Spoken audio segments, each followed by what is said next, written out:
हे प्रभु, हे भागवत स्वरूप भगवान, हे विष्णु परमात्मा, हे दादा, हे परम कृपाळु, हे प्रभु, हे नारायण भगवान, हे ईश्वर दीनानाथ, हे परम कृपाळु, हे परमात्मा, हे नारायण भगवान, हे दादा,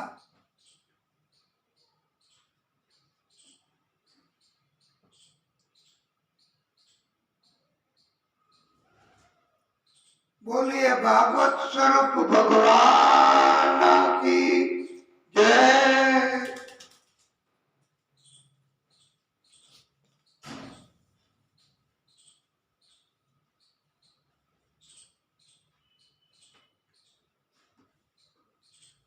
हिरण्यकश्यप એમની પત્ની કયાધુ એ ગર્ભવતી થઈ એમને ઇન્દ્ર એ ઉપાડી ગયા એમનો વધ કરવા માટે। ઇન્દ્રને એમ હતું કે એ દૈત્યની પત્ની છે તો દૈત્ય એનાથી પણ વધે એવું સંતાન જન્મ આપશે તો પછી ઇન્દ્ર એને જોખમ વધશે, આથી એમને મારી નાખે તો જન્મ જ ન કરાવી શકે। આમ ઇન્દ્ર કયાધુને લઈ ગયા। નારદજી એમને મળ્યા છે। નારાયણ નારાયણ નારાયણ। નારદજી કહે, દેવરાજ આ શું તમે આ કયાધુને લઈને ક્યાં જાઓ છો? ઇન્દ્ર કહે છે કે એને મૃત્યુ કરવું છે મારે। ત્યારે નારદજીએ સમજાવ્યું કે જન્મ કેવા સંતાનનો થાય એ તો વિધિનું વિધાન એ કોઈ કહી શકે નહીં। દૈત્યનો સંતાન દૈત્ય જન્મે એ કહી શકાય નહીં, અને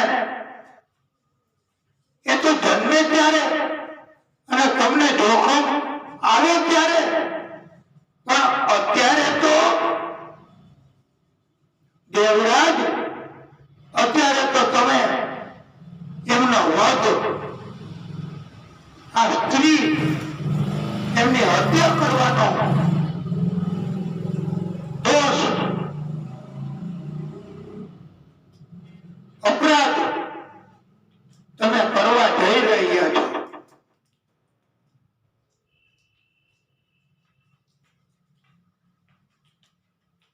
અને આવો અપરાધ કરવાથી તમારો ભય એ કઈ દૂર નહીં થાય, બીજા ગમે તે પ્રગટ થશે। માટે તમે એમને જીવનદાન આપી સત્કર્મ કરો। નારદજીએ કયાધુને આશ્રમમાં લાવ્યા અને ગર્ભસ્થ બાળકને ઉત્તમ એવું શિક્ષણ, ધર્મના સંસ્કાર, નીતિ, સત્ય, જપ, તપ, કીર્તન એવા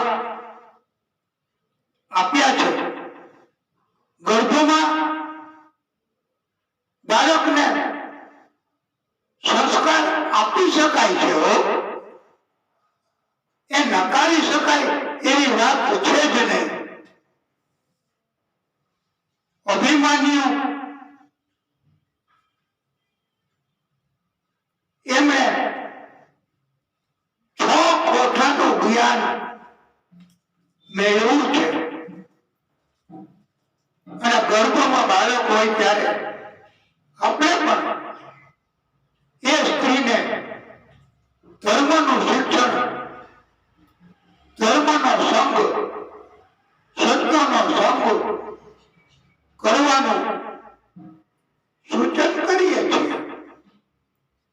હવે ને પછી કળિયુગ હોય, આપણે ગમે તેમ જીવતા હોય, ગમે તેમ રહેતા હોય, ગમે તેવા કર્મ કરતા હોય, પણ કુટુંબમાં કોઈ સ્ત્રી ગર્ભવતી થાય તો એમને તો આપણે આ કથા દરરોજ વાંચવી એમ ઉપદેશ આપીએ છીએ. અને સ્ત્રી પણ દરરોજ આવી સ્થિતિમાં હોય ત્યારે કથા વાંચે જ છે. પછી ભલે ને આ સ્ત્રી ગમે તેવા કર્મ કરતી હોય ભૂતકાળમાં, પણ અત્યારે તો ગર્ભવતી છે ને, એટલે આપણે ગર્ભમાં બાળક હોય એમને ધર્મના સંસ્કાર આપીએ છીએ. હિરણ્યકશ્યપ જંગલમાં તપ કરવા ગયા છે. વરદાન મેળવી વિષ્ણુના બદલો લેવા માંગે છે. ઝાડ નીચે બેઠા, એમાં એક પોપટ આવ્યો. પોપટ એમના શત્રુનું નામ બોલતો હતો. એમના શત્રુ એટલે આપણે તો બોલજો નારાયણ નારાયણ નારાયણ. આપણે અજામિલની કથા સાંભળીને એમાં નારાયણ થી જ, આ નામથી જ ભવપાર ઉતરી શકાય છે. પણ હિરણ્યકશ્યપ એ તો બીજી જગ્યાએ તપ કરવા બેઠા. પોપટ ક્યાંય ગયો ઉડતો ઉડતો અને બોલવા લાગ્યો નારાયણ નારાયણ નારાયણ. પછી તો બધી જગ્યાએ આખો દિવસ તપ શરૂ ન થયું. ઘરે પાછા આવ્યા. પત્નીએ પૂછ્યું કે કેમ તપ કર્યા વગર પાછા આવ્યા? વરદાન મળી ગયું કે કેમ? ત્યારે કહ્યું કે ના, આજે તપ કરવાનો યોગ નહીં હોય. પોપટ ઝાડ ઉપર મારા શત્રુનું નામ બોલતો હતો. બધી જગ્યાએ આવો બોલવા લાગ્યો. એટલે એના પત્નીએ તક ઝડપી લીધી કે શું નામ બોલતો હતો? એ કે નારાયણ નારાયણ.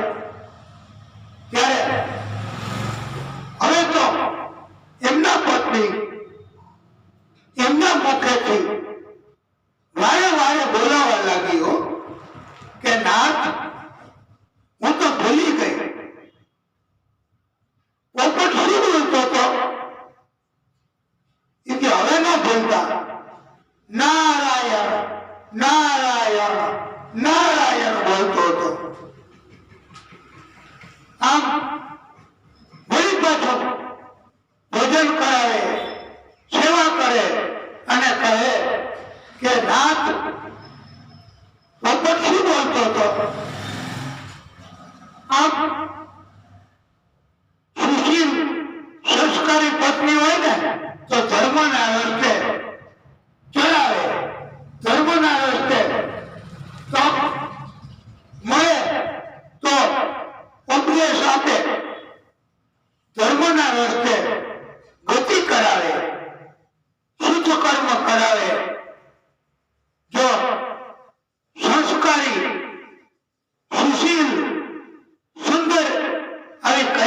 જેવી પત્ની હોય તો નહીં કરતો. આ તો કર્યું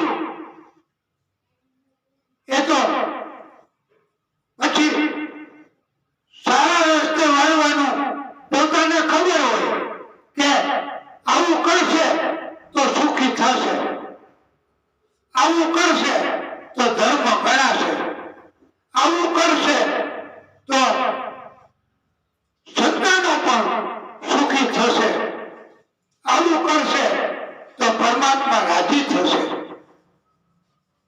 ગુરુની સેવા કરશે એવા પત્ની ઉપદેશ આપે તો ગુરુની સેવા કરવાથી સારા સંસ્કાર પ્રાપ્ત થશે, માતા પિતાની સેવા કરવાથી સારો ધર્મનું પાલન થશે, શુદ્ધ કર્મો કહેવાશે. અને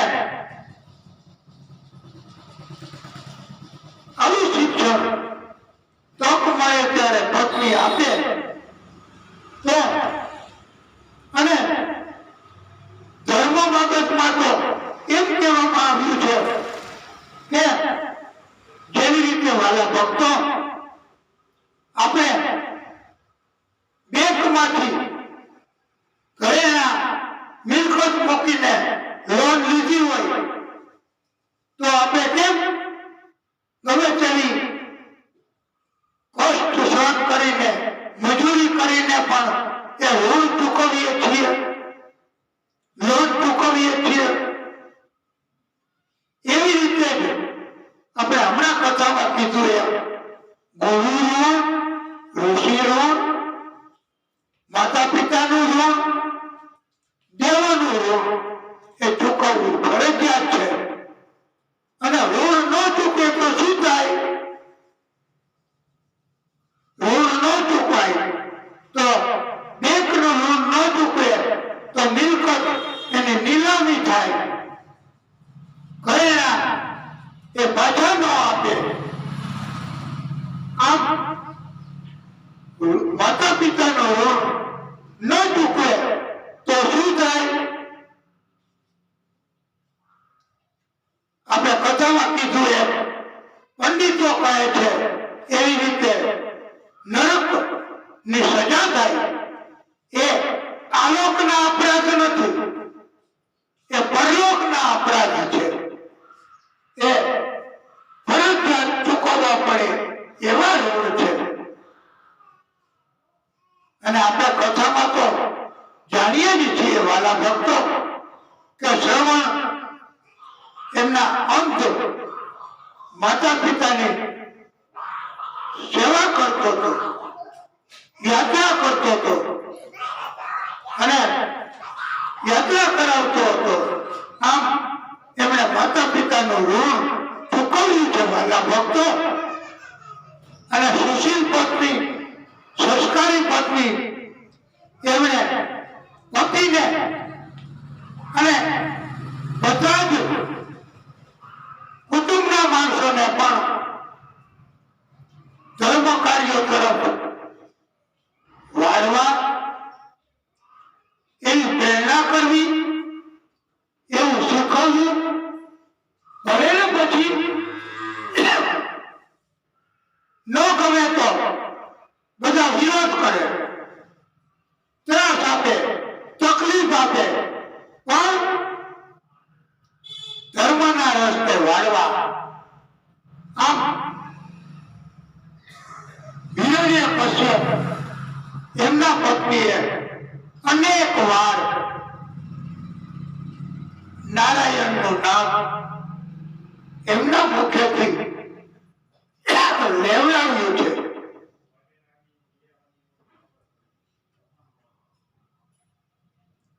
હિરણ્યકશ્યપ એ કઠોર તપ શરૂ કર્યું. ઓમ બ્રહ્મણે નમઃ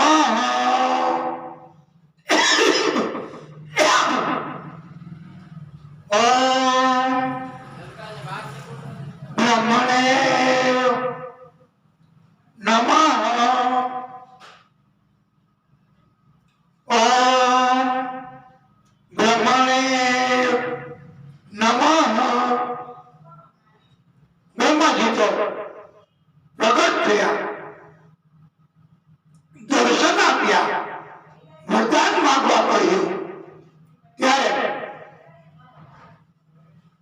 હિરણ્યકશ્યપ વરદાન માંગતા કહે છે કે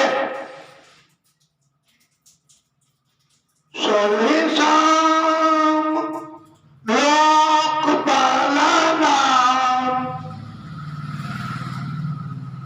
મહિમાનં યથા આત્મનઃ તપો યોગ પ્રભાવાનાં યન ऋष्यति कर्हिचित्त।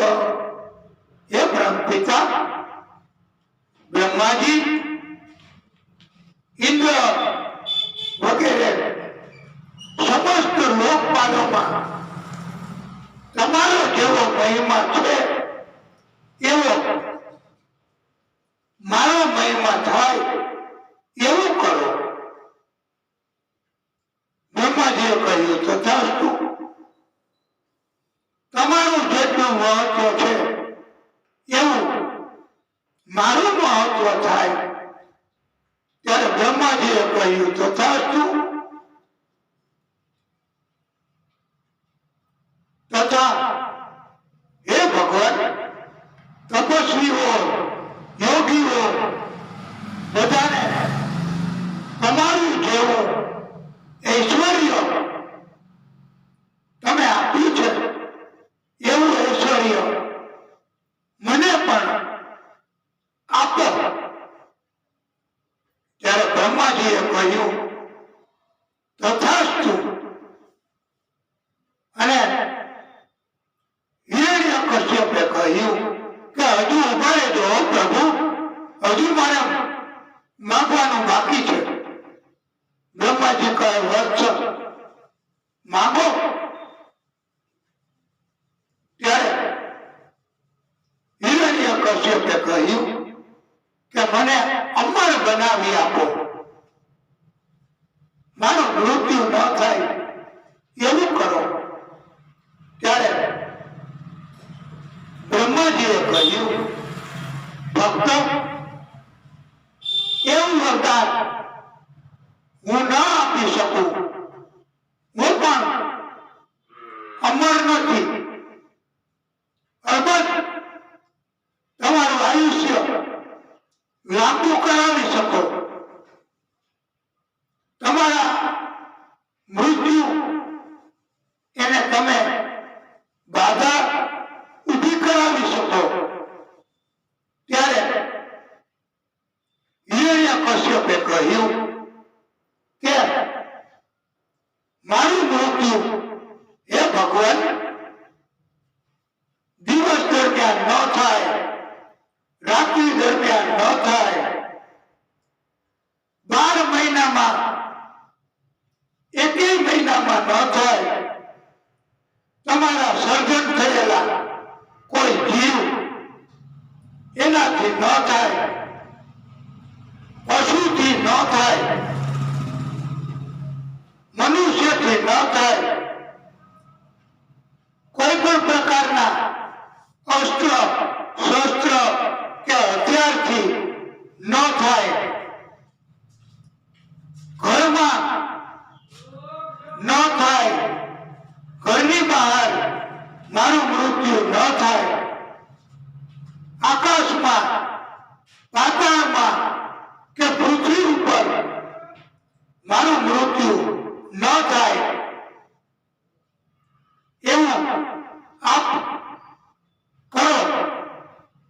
ત્યારે બ્રહ્માજીએ કહ્યું કે ગ્રાન્ટેડ એઝ પ્રેડ ફોર. એટલે જેમ તમે કહ્યું એમ જ થશે. માગ્યા મુજબ તમને હું વરદાન આપું છું. હિરણ્યકશ્યપ એ તો હવે પોતે પોતાની જાતને અમર માનવા માંડ્યો, બધાને ત્રાસ આપવા લાગ્યો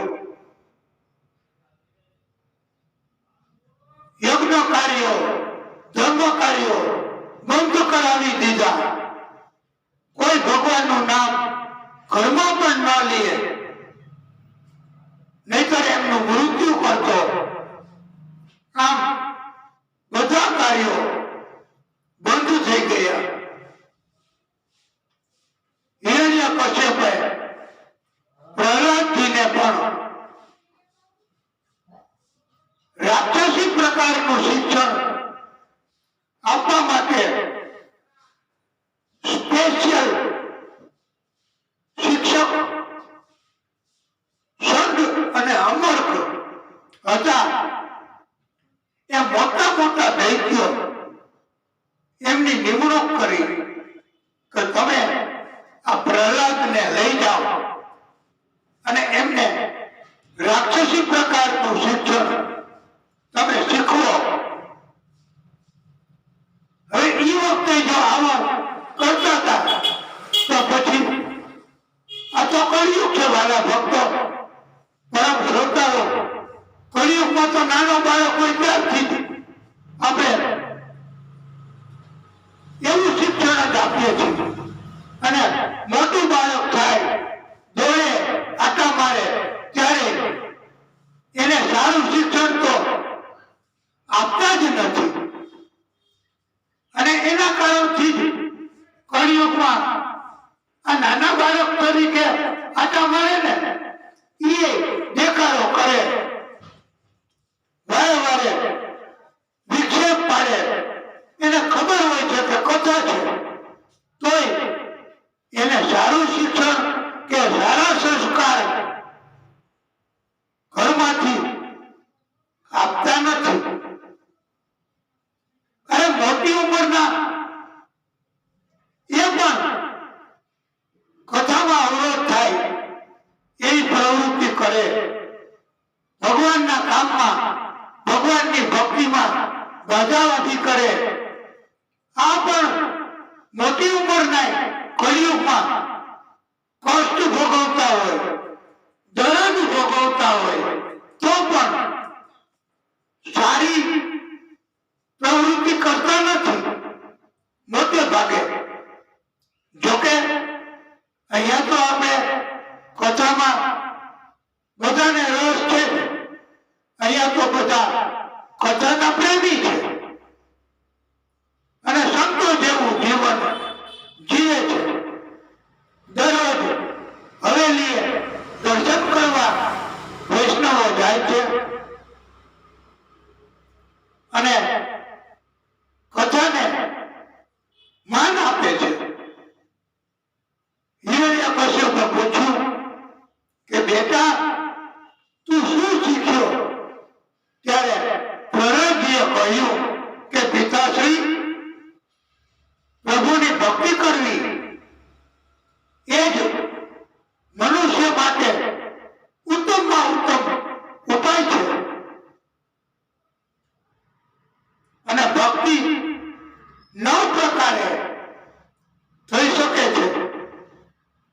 પ્રહલાદજીએ એમ જણાવ્યું કે 9 પ્રકારે ભક્તિ એને નવધા ભક્તિ કહેવાય છે.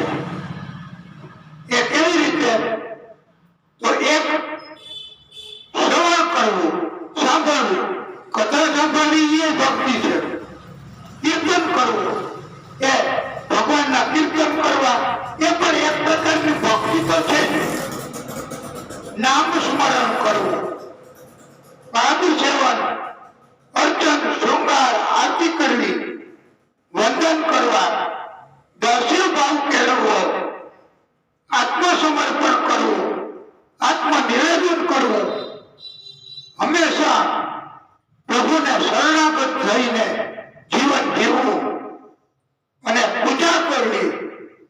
એમ 9 પ્રકારે ભક્તિ થઈ શકે છે. એવું પ્રહલાદજીએ પિતાને કહ્યું. ત્યારે હિરણ્યકશ્યપ તો ગુસ્સે થયો. એમણે કહ્યું કે તું મારા શત્રુની ભક્તિ કરવાનું અને એમનું નામ લેવાનું બધાને શીખવે છે. અને પણ હવે મારે શત્રુ ગણવો પડશે. એટલે પ્રહલાદ આ હિરણ્યકશ્યપ પ્રહલાદજીએ ભક્તિને છોડી નથી, એને જળમાં ડુબાડવાનો પ્રયત્ન કર્યો. વાયુ શ્વાસ રૂંધાવીને મારી નાખવાનો પ્રયત્ન કર્યો. હાથીના પગ નીચે કચડાવી નાખવાનો પ્રયત્ન કર્યો. તલવાર એવા હથિયારથી વધ કરવાનો પ્રયત્ન કર્યો. પણ ક્યારેય પ્રહલાદ એમનું મૃત્યુ થયું નથી હો. એમનો દેહ નાશ પામ્યો નથી. દરેક સમયે પ્રહલાદજી તો પ્રભુનું સ્મરણ કરે છે. પ્રહલાદજીની માતાને કહ્યું કે તું આ ઝેર તારા પુત્રને પીવડાવી દે અને મૃત્યુ કર. ત્યારે પ્રહલાદજીએ માતાને પણ ઉપદેશ આપ્યો છે કે મારું મૃત્યુ આપના હસ્તે નહીં હોય તો નહીં જ થાય, અને આપના હસ્તે હશે તો કોઈ નહીં બચાવી શકે મને. માટે વિધિનું વિધાન એ પ્રમાણે લાવો, હું ઝેર એ ગ્રહણ કરું. ત્યારે પ્રહલાદજીએ માતા પાસેથી ઝેર લઈ ગ્રહણ કર્યું અને ઝેરને અમૃત પીધા છે. ઝેરમાંથી અમૃત બનાવ્યા છે. એ આ પ્રભુ છે. અંતે હોલિકા એમણે કહ્યું કે મને વરદાન છે, અગ્નિ મને બાળશે નહીં. માટે હું પ્રહલાદજીને ખોળામાં લઈ અગ્નિમાં બેસી જાઉં. પ્રહલાદજી અગ્નિમાં બળી જશે. મને અગ્નિ નહીં કઈ કરી શકે, મને એવું વરદાન છે. ત્યારે એવું કર્યું, અગ્નિમાં બેસી ગઈ હોલિકા. પણ વરદાનનો દુરુપયોગ કરવો તો વરદાનનો નાશ થાય છે. વરદાન કોઈને મારવા માટે, કોઈની હિંસા કરવા માટે, કોઈનું નુકસાન કરવા માટે વરદાનનો ઉપયોગ કરવો તો વરદાન નાશ પામે છે. આમ આ સિદ્ધાંત મુજબ હોલિકા એમણે વરદાનનો દુરુપયોગ કર્યો. હિંસા કરવા માટે, મૃત્યુ કરવા માટે એમણે વરદાનનો આવી રીતે ઉપયોગ કર્યો. એટલે હોલિકા એનો વરદાન નાશ પામ્યું. હોલિકા બળીને ભસ્મ થઈ ગઈ. પ્રહલાદજીનો બચાવ થયો. હવે હિરણ્યકશ્યપે વિચાર્યું કે પ્રહલાદજીને કેમ મારવો. ત્યારે એમણે એમ કહેવામાં આવ્યું છે કે લોખંડનો એવો નક્કર થાંભલો ઉભો કર્યો, એને અતિશય અગ્નિથી ભગાવ્યો. એવી આગ કે દૂર દૂર સુધી એનો તાપ પહોંચે. અને હિરણ્યકશ્યપે પ્રહલાદજીને બોલાવીને કહ્યું કે તારા ભગવાન ક્યાં છે, તું મને જણાવ. ત્યારે પ્રહલાદજીએ કહ્યું, પિતાશ્રી, મારા ભગવાન ક્યાં નથી ઈ તમે મને પૂછો. મારા ભગવાન બધી જગ્યાએ છે. જલે વિષ્ણુ, સ્થલે વિષ્ણુ, અત્ર તત્ર સર્વત્ર વિષ્ણુ. મારા ભગવાન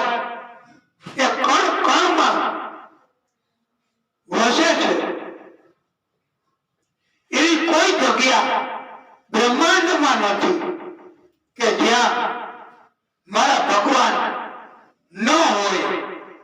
ત્યારે હિરણ્યકશ્યપે કહ્યું કે આ થાંભલો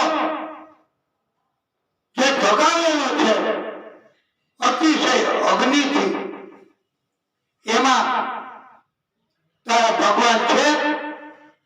પ્રહલાદજીએ કહ્યું કે ચોક્કસ એમાં મારા ભગવાન છે.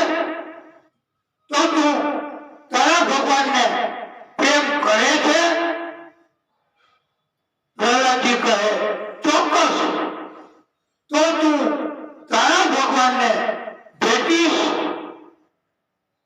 એને બાથ ભરીશ?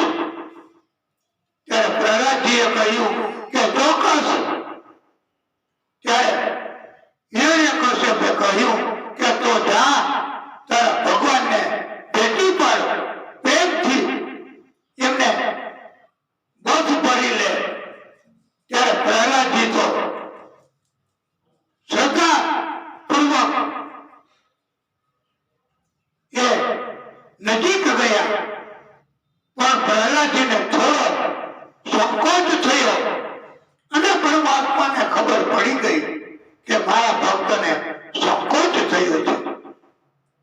પ્રભુએ એ થાંભલામાં લાલ કીડીઓ નું સ્વરૂપ ધારણ કર્યું અને દર્શન આપ્યા લાલ કીડીઓ સ્વરૂપે.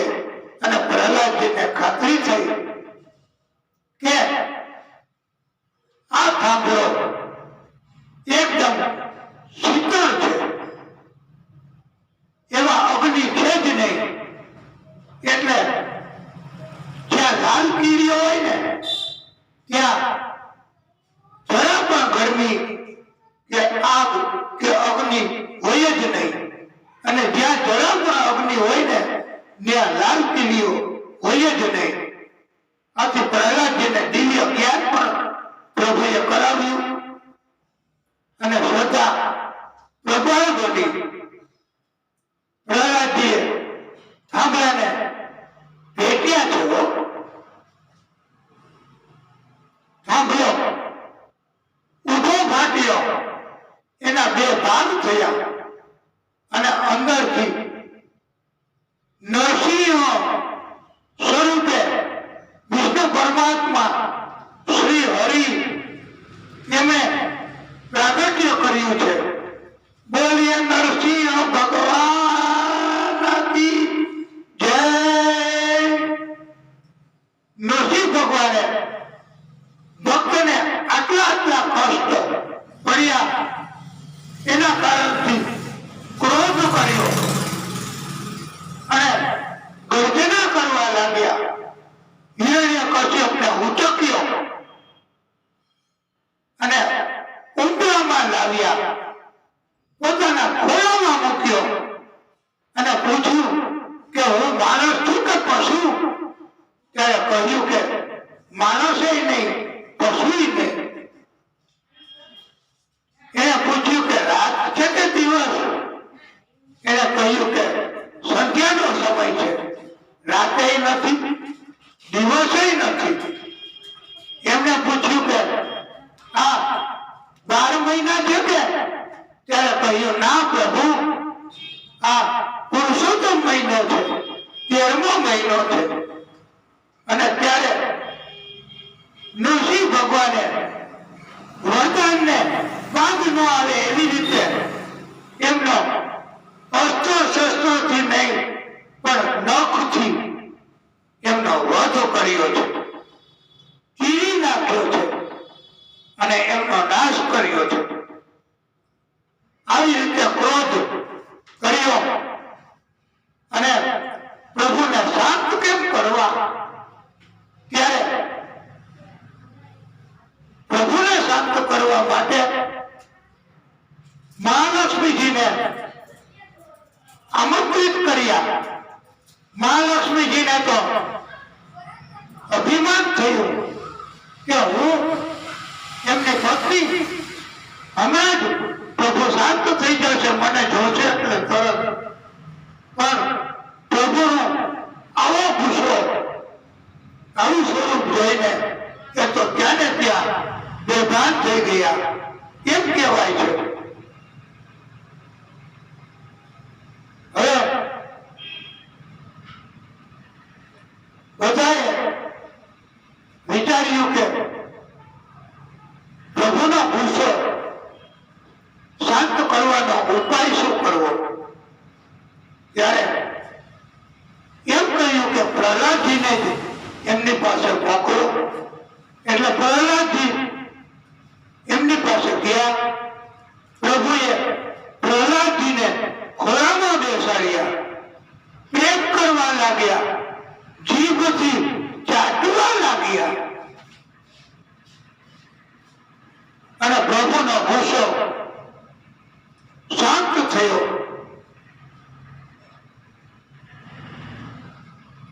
પ્રહલાદજીને વરદાન માંગવા કહ્યું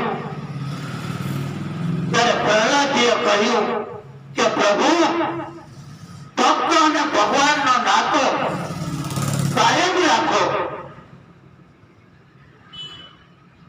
ભક્તિના બદલામાં વરદાન માંગવું એ તો નોકરીના બદલામાં પગાર લેવા જેવું થશે. માટે ભક્તિ કરવી એ જ મને આપ કૃપા કરો. પ્રહલાદજીએ કાંઈ માંગ્યું નથી અને પ્રભુએ વરદાન આપ્યું છે કે તમારી પેઢીમાં હું કોઈને વધ નહીં કરું હવે પછી, અને તમારા પિતાશ્રી એમને પણ મેં વધ નથી કર્યો, સદગતિ આપી છે. અને વિધિનું વિધાન પણ એવું જ હતું. એટલે મારે એમને સદગતિ આપવા પ્રાકટ્ય કરવું પડ્યું છે. ભક્તિ હંમેશા ગમે તે ઉંમર હોય કરવાની જ હોય છે. નાના છોકરા, યુવાન કે એમને ભક્તિ ન કરવી, એમને તો સુખ વૈભવ જ ભોગવવા એવું નથી કહ્યું. ઉપદેશ તો એવો આપ્યો છે કે વૃદ્ધાવસ્થામાં ભક્તિ કરશું એ અભિગમ જ ખોટો છે. વૃદ્ધાવસ્થામાં ભક્તિ નહીં થઈ શકે. શરીર સાથ નહીં આપે, પગ સાથ નહીં આપે, આંખો સાથ નહીં આપે, કાનથી સાંભળી નહીં શકાય ભગવાનની કથા. અને વૃદ્ધાવસ્થામાં શરીર કમજોર બને છે. એક ધારું બેસી પણ ન શકાય 2-3 કલાક સુધી. પણ પ્રભુની કૃપા ભક્તિ હોય તો વૃદ્ધાવસ્થામાં પણ પ્રભુ કૃપા કરે છે. પણ ભક્તિ, શ્રદ્ધા, પુણ્યની કમાણી જરૂરી છે. યુવાનીમાં આપણે કોઈ સત્કર્મ કે સત્સંગ કે સારી વાત કે સારું વર્તન કે સારું શિક્ષણ મેળવતા નથી. પ્રભુને વિમુખ એવા વર્તન કરીએ તો પછી ગઢપણમાં ક્યાંથી ભક્તિ થઈ શકે? ગઢપણમાં ક્યાંથી શરીર સાથ આપી શકે?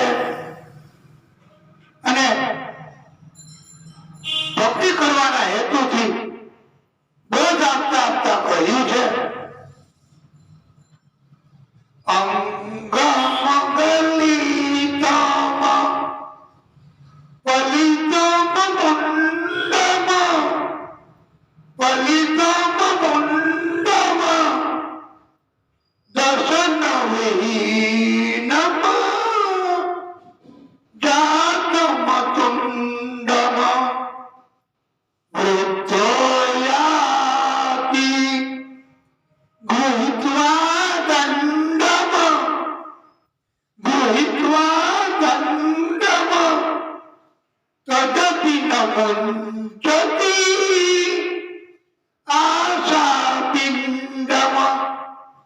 ગમે એટલી ઉંમર થાય ને વાલા ભક્તો, વૃદ્ધ આવે વૃદ્ધાવસ્થા, તો આશા, તૃષ્ણા, મોહ, લાલચ છૂટતા નથી.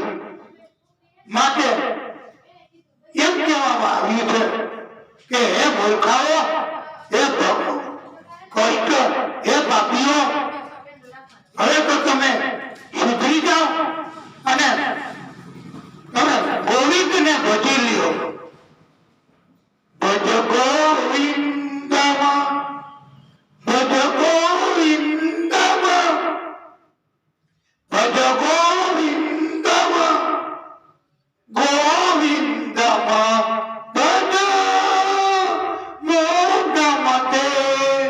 મૂઢમતે એટલે હે અલ્પ બુદ્ધિ વાળા, હે જીવાત્માઓ, તમે ગોવિંદને ભજી લ્યો. ઓમ નમો ભગવતે વાસુદેવાય, વાસુદેવાય, વાસુદેવાય, વાસુદેવાય, હરિ વાસુદેવાય. પ્રહલાદજીને પ્રભુએ કાંઈ માંગ્યું નથી, છતાંય અનંત કાળ સુધી રાજ્યનું સુખ આપ્યું છે. ઉત્તમોત્તમ સુખ આપ્યા છે. અને અંતે પ્રભુએ પોતાનું ધામ, મોક્ષ ધામ આપ્યું છે. અત્યારે મારા ભક્તો મોટે ભાગે કળિયુગમાં આપ ગમે તેને પૂછશો તો એમ જ કહેશે કે નોકરી કરવી, કામ કરવું, પૈસા કમાવા, નહીતર પૈસા નહીં કમાઈએ તો ચોરી નહીં કરીએ, કપટ નહીં કરીએ તો પૈસા ભેગા નહીં થાય, મકાન મિલકત ભેગી નહીં થાય, સત્તા જૂથ નહીં મળે, અને પૈસા અતિ જરૂરી છે. માટે બધા પૈસા પૈસા પૈસા, પૈસો મારો પરમેશ્વર, હું પૈસાનો દાસ, આમ બધા મોટે ભાગે ધનની પાછળ ગાંડી દોડ અત્યારે કળિયુગમાં કરે છે. અને પાછો બચાવ એવો કરે છે કે પૈસા નહીં હોય તો ભીખ માંગવી પડશે, કોઈ ભીખ આપશે નહીં, જૂથ બળ વધશે નહીં. પણ મારા ભક્તો, ભાગવતકારોએ ઉપદેશ આપ્યો છે કે આ પ્રહલાદજી, ધ્રુવજી, બધા ભક્તો એમણે પ્રભુની ભક્તિ કરી છે. પ્રભુની ભક્તિ કરવાથી પ્રભુ આધ્યાત્મ બળ આપે છે. રાવણ કેટલી સંપત્તિ, કૌશ કેટલી સંપત્તિ, અને સંપત્તિ માટે ન કરવાના કર્મો કરે તો પછી પાપ કર્મ થાય, અને એનું પરિણામ ક્યાંથી પ્રભુની પ્રાપ્તિ થાય? આધ્યાત્મ બળ એ ભક્તિથી જ થાય છે. અને રાવણ, કૌશ એમની પાસે પણ ગમે તેટલી સંપત્તિ છતાં, ગમે તેટલું સમર્થ છતાંય એમનો કેવી રીતે નાશ થયો છે. આમ પ્રભુની ભક્તિ કરવાથી કઈ નિર્ધન નથી બનાતું. ધન હોય એ જ આનંદ અને સુખ ભોગવી શકે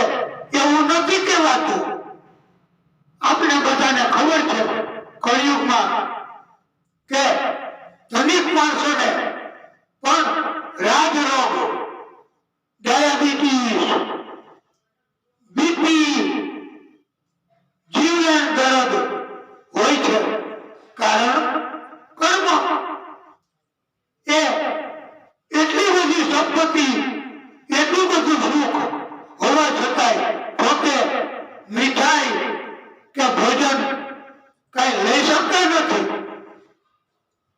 વાલા ભક્તો, અમે તો એવા પણ જોયા છે કે જેને એટલી બધી ડાયાબિટીસ, સુગરનું પ્રમાણ કે માત્ર ચણાની એવી કઢી અને એક રોટી, બસ 24 કલાકમાં આટલો જ ખોરાક લે છે.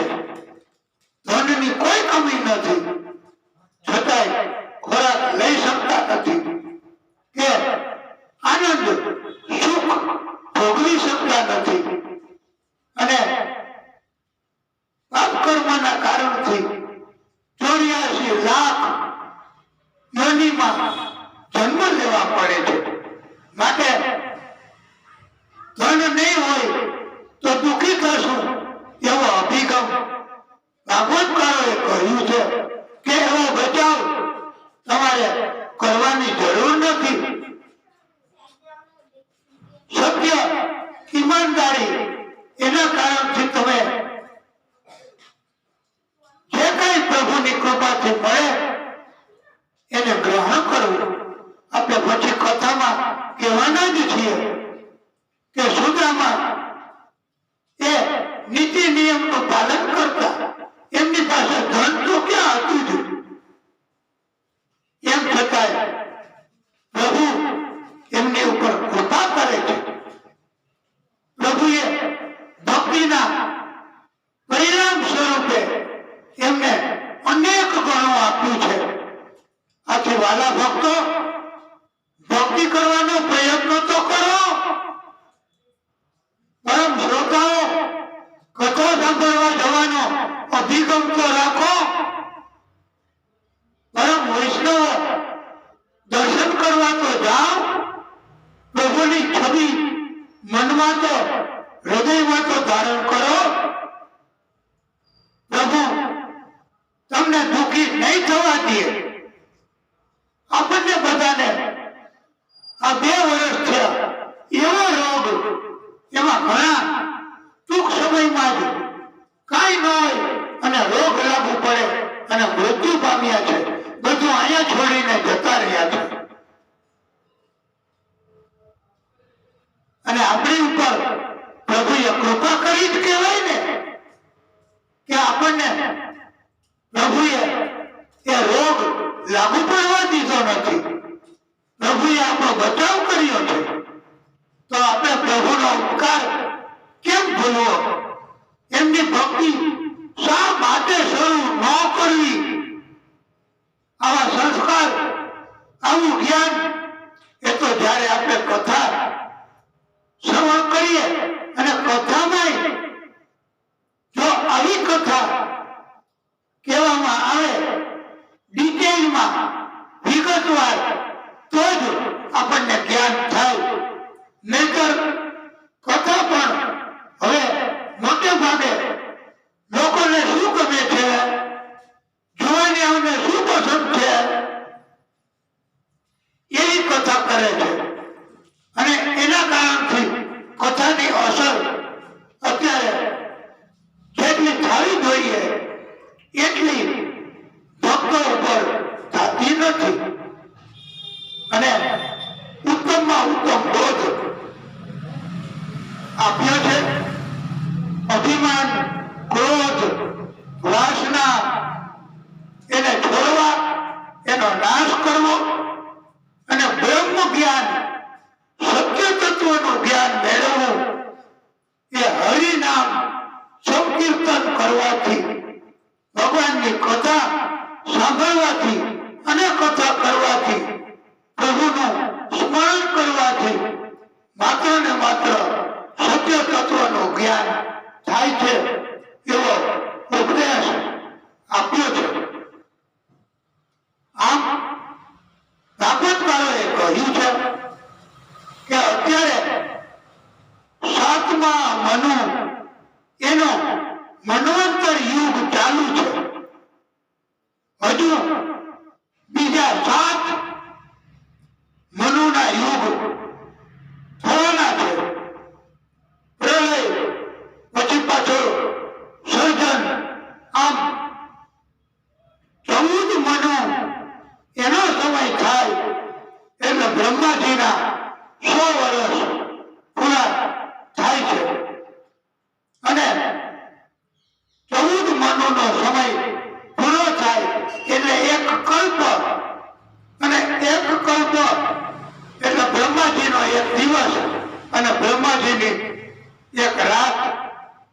થાય છે.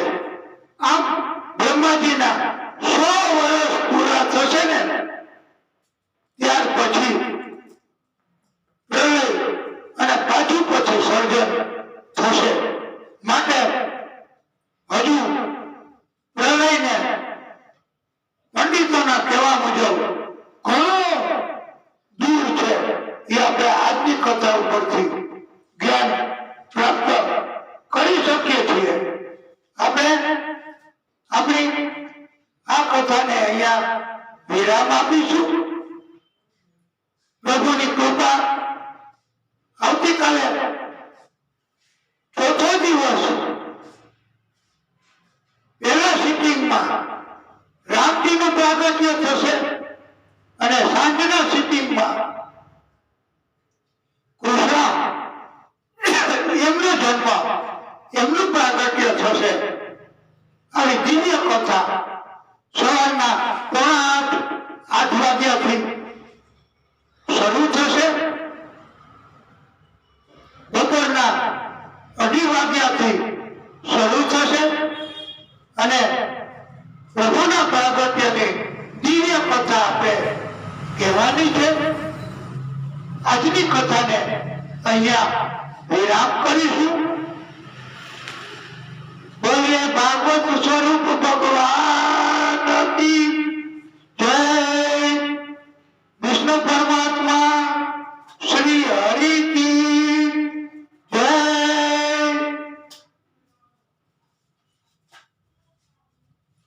ઓમ નમઃ પાર્વતી પતયે હર હર મહાદેવ.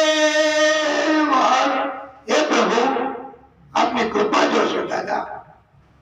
હે પરમ કૃપાળુ, હે પરમાત્મા, હે નારાયણ ભગવાન.